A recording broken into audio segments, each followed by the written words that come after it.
Seventh grade, it's week 14. We're talking about plate tectonics, and we're going to jump right in.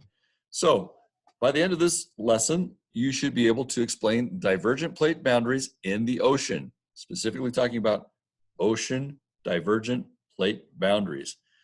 You should also know what divergent plate boundaries are. We talked about them in the last lesson. If not, feel free to go back to that video as well. So this is a picture taken in Iceland. And in Iceland, the mid-Atlantic ridge is above sea level. So the sea level is low enough, or I guess we could say the oceanic crust is high enough that we can see where the mid-Atlantic ridge is separating. It's the only place where we can see the mid-Atlantic ridge out of the water. The Midlina Bridge connects two plates. So that bridge going across there, on one side, this side of the bridge is North America. On the other side of the bridge is the European plate. So you could actually walk from the United States or from North America to Europe, if we're just counting the plates. You'd have to go a lot further because this is on Iceland. So the west side is the North American plate. On the east side is the Eurasian plate. A mid-ocean ridge is where new crust is created. Eventually this spot will be beneath the Atlantic Ocean.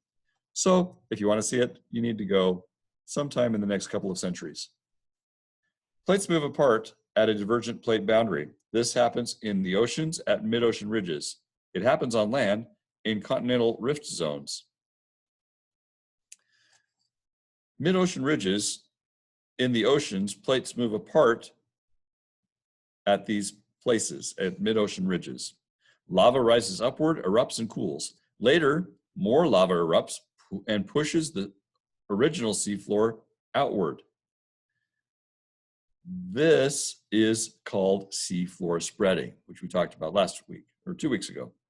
Seafloor spreading forms new oceanic crust. The rising magma causes the ridge to be buoyant. In other words, it floats on that magma.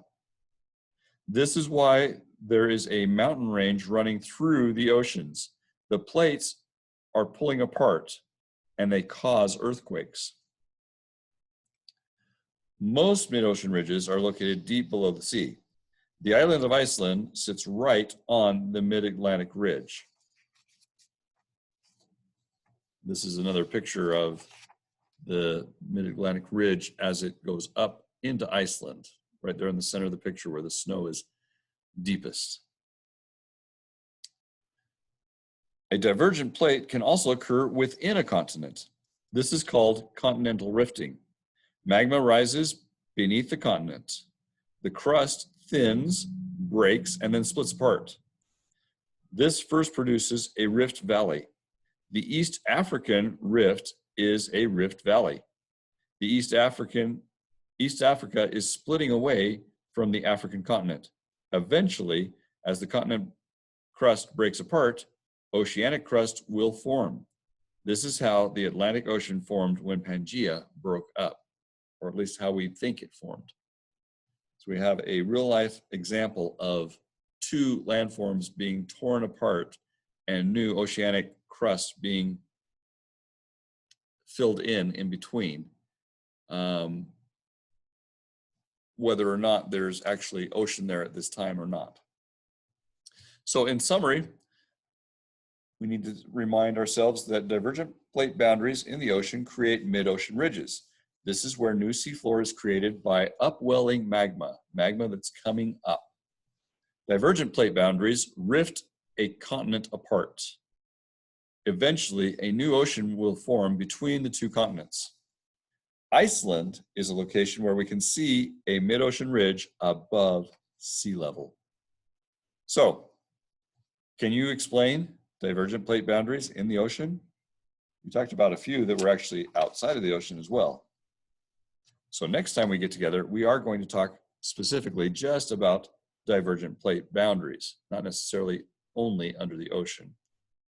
If you can do this, please go on to the next activity. Otherwise, Let's stop for a moment and go back and view the video one more time. Thanks, guys. Appreciate you being here. Take care.